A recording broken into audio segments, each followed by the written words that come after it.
And let's start off in Ghana. The country has raised its key interest rate by 100 basis points to 14.5%.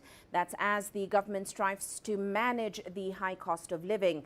Now, the central bank hopes the adjustment will help tackle the depreciation of its local currency, the cedi, against the dollar. But of course, some analysts say it could reduce investments in the country, as CGTN's Nabil Ahmed Rufai now reports. It's the first time Ghana is raising the interest rate in more than 5 years. The central bank says raising it to 14.5% will tackle the high cost of living. But some analysts believe it will also cut investment.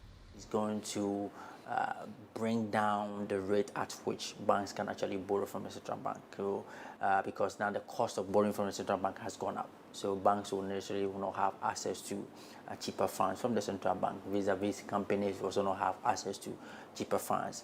And this can, of course, is going to slow down economic growth and, of course, investment. But in the wisdom of these tools, right, it's more like a necessary evil.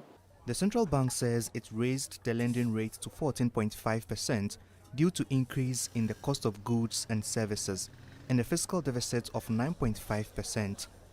Inflation has increased consistently from 7.5% in May to 11% in October.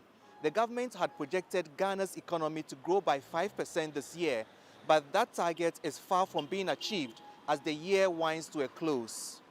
Still, the government has estimated 5.8% economic growth next year, slightly higher than the IMF's projection of 4%.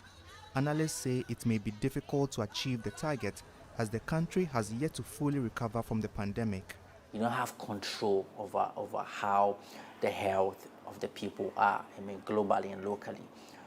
It's very hard to make very strong economic projections, okay? Because when there are no economic activities, those growth numbers will not happen.